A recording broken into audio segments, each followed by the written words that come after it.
चले भाई, गुरुवार की सुबह और आ गया इस हफ्ते का सबसे इंपॉर्टेंट कारोबारी सत्र। भाई आप कहेंगे ये तो कल सुबह भी मैं कह रहा था। कल सुबह था इवेंट्स के लिहाज से सबसे इंपॉर्टेंट दिन।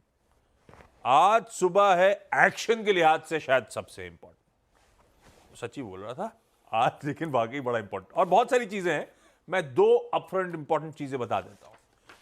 पहले तो कल रात आए फेड के फैसले और साथ में फेड चेयर जेरोमी पावेल साहब की स्पीच। इन पर अब हमारे रिएक्ट करने की बारी। और दूसरा, इस बड़े रिएक्शन के दिन होनी है निफ्टी 50 की वीकली कॉन्ट्रैक्ट्स की एक्सपायरी। बाकी जो कुछ इंपॉर्टेंट है, जब मैं इवेंट्स कैलेंडर पेश करूंगा तो उनकी डिटेलिंग में चला जाऊंगा। लेकिन ट्रेडर्स, इन्वेस्टर्स शायद पिछले कई हफ्तों से या कुछ महीनों से जिस बड़े इवेंट का इंतजार कर रहे थे, फाइनली वो आउटकम हमारे सामने है। बिना इधर उधर डावाडोल करे उस पर पहले चला जाए। नीरज जी बगल में बैठे, इनसे समझेंगे कल रात हुआ क्या क्या, और उसके बाद वीरू से जानेंगे फिर अब निफ्टी बैंक में कैसे हमको स्ट्रैटेजाइज करना है। भाई साहब, फाइनली 4.5 साल बाद दरों में कटौती और इस क्या कहते हैं रेट कटिंग कैंपेन की शुरुआत एकदम एग्रेसिव सी कर डाली है। 50 बेसिस पॉइंट क्या हुआ, क्या बोले, पहले उस पर आते हैं, फिर मार्केट्स कैसे रिएक्ट करें उस पर चलेंगे। ओके, तो फेड चेयर ने 0.5% कट किया और इंटरेस्टिंग बात ये थी कि ज़्यादातर के फेड मेंबर इसके पक्ष में थे। 12 में से 11। बहुत एक आध लोग थे जो कि थोड़ा सा उनका लग रहा था, लेकिन मेजॉरिटी से, फुल मेजॉरिटी से एक तरीके से कहें तो 50 बेसिस पॉइंट कट के पक्ष में हुआ और वो फैसला लिया गया। इसके आगे भी, यानी इस साल अभी 2024 कैलेंडर ईयर में ही 2 और 25 बेसिस पॉइंट कट की के साफ संकेत फेड ने दिए हैं। तो यानी 1% की जो बात चल रही थी वो इस साल होगी। 2025 कैलेंडर ईयर में भी 1% कटौती और हो सकती है। अब वो 25-25 करके होगी या किस तरह से होगी वो अलग है, तो वहाँ होगा। और इवन 26 में भी आ जाएंगे तो वहाँ पे भी 0.5%। तो जो 5.25% चल रहा था वो 3.5% तक लाने की जो तैयारी है वो साफ दिख रही है इसमें। वहाँ पे जाके, क्योंकि एक बार जब वो रेट कट कैंपेन या शुरू होता है वो एक ट्रेंड में जाके वहीं पे ख़त्म होता है। तो ऐसे साफ संकेत दिए हैं। फेड चेयर ने 2 बातें कही जो मुझे सबसे अच्छी लगी उनकी स्पीच की। एक तो उन्होंने कहा कि ये 50 बेसिस पॉइंट कट को कोई ऐसा सिग्नल मत मानिए कि इकॉनमी रिसेशन में जा रही है, बहुत ख़राब स्थिति है, इसलिए हमने 50 बेसिस पॉइंट कट किया है। तो फिर क्यों किया? हमने इसलिए किया क्योंकि हमको जॉब मार्केट को स्टेबल रखना है। जॉब मार्केट खराब नहीं हुआ है, स्टेबल रखना है, क्योंकि उसमें स्लो डाउन तो है। वो इकॉनमी बहुत बढ़िया चल रही है, ये रेट कट उसकी तस्वीर जस की तस बनाए रखने में मदद करे। एग्जैक्टली। तो अभी जिस लेवल पे इकॉनमी है वो बहुत स्ट्रांग दिख रही है। जॉब मार्केट को उसी लेवल पे स्टेबल करना है हमें, और इन्फ्लेशन साफ दिख रहा है कि 2% की तरफ जा रहा है। तो उन्होंने जो तस्वीर पेश की है वो एक स्ट्रांग इकॉनमी, एक बैलेंस इकॉनमी पेश की, इसलिए उन्होंने 50 बेसिस पॉइंट कट किए हैं। और उन्होंने कहा कि आप मेरी बात को उस सॉलिड ग्रोथ रेट से जोड़ के देख लीजिए जो अभी लेटेस्ट नंबर आया जीडीपी का। तो बेसिकली वो अपने इस मूव को लॉजिकल ठहराने के लिए, इसको जस्टिफाई करने के लिए उन्होंने ये बात कही। फिर जब आप डॉट प्लॉट पिवट डालोगे तो आगे और 1.5% की कटौती की संभावना दिख रही है। तो 50 बेसिस पॉइंट उन्होंने जस्टिफाई कर लिया है कि बाजार में कंफ्यूजन है?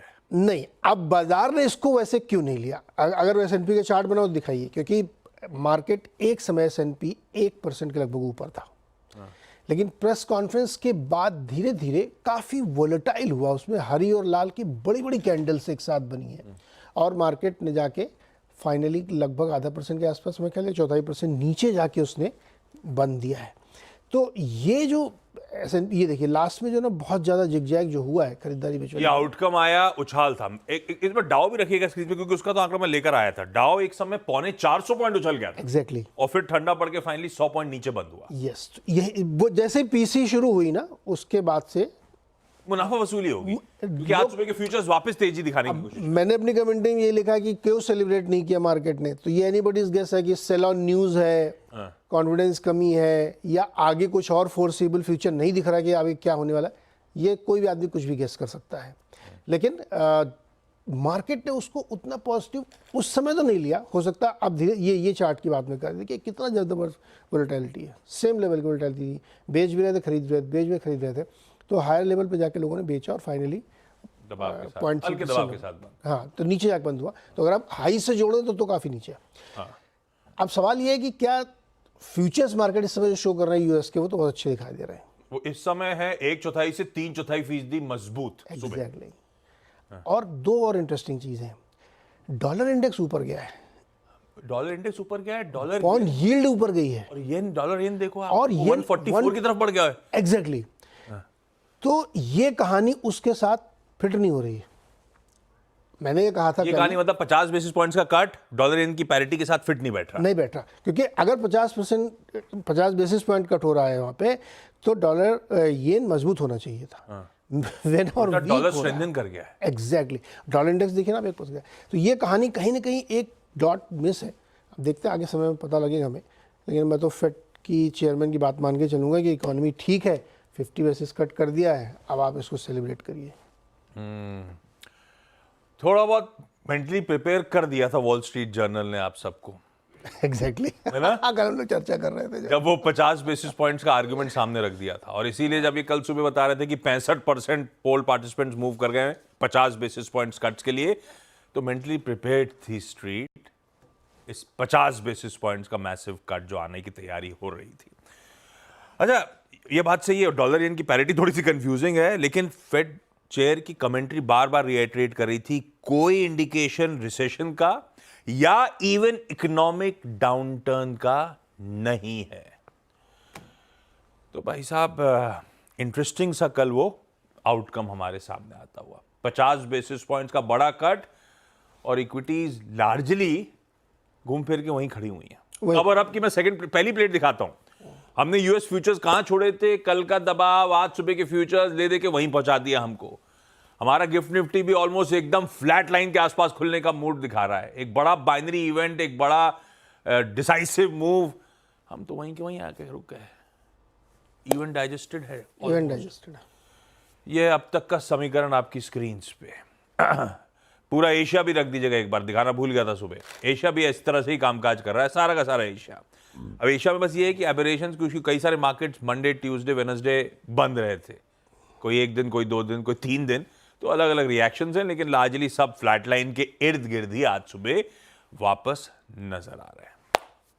अब ऐसे में निफ्टी का अप्रोच क्या रखा जाए? कल का निफ्टी आपकी स्क्रीन पर आएगा। एक यू टर्न ले लिया था, पहले एकदम से तेजी आई, वो बड़े इवेंट से पहले तेजी आई, नए रिकॉर्ड उच्चतम स्तर जड़ डाले निफ्टी ने, उसके बाद एकदम यू टर्न लिया। उसके बाद एक सेकेंड हाफ में तगड़ी मुनाफा वसूली का दबाव देखने को मिला, और एक्चुअली डायरेक्शन की तलाश में ही रह गए हम पिछले 4 ट्रेडिंग सेशंस में थर्सडे के उस मूव से। तो डायरेक्शनलेस है, बुल्स और बियर्स का टसल चल रहा है, कंसोलिडेशन का जोन कंटिन्यू करता हुआ। ऐसे में आप पहले वीरू के पास चला जाए और समझा जाए निफ्टी का अप्रोच हमारा क्या होगा। कल बात, अच्छा बैंक निफ्टी को स्क्रीन पर रखिएगा, बैंक निफ्टी में चर्चा भी हुई थी कल। बैंक निफ्टी अभी भी वैसे कल का चार्ट दिखाएगा। कल जब आईटी पिट रहा था, बैंक्स और फाइनेंशियल्स ने गजब का आउट परफॉर्मेंस डिलीवर करा है। वो बाइंग इंटरेस्ट उस पॉकेट में कंटिन्यू कर रहा है। कल ये बातचीत हुई थी कि मेगा शॉर्ट कवरिंग होगी 52,540 के ऊपर, और हमने अपनी पोजीशंस 52,910 के आसपास, 53,000 के लेवल्स के आसपास बुक कर ली थी। वही कल के इंट्राडे हाईज भी आपकी स्क्रीन पे छोटा छोटा दिख रहा होगा।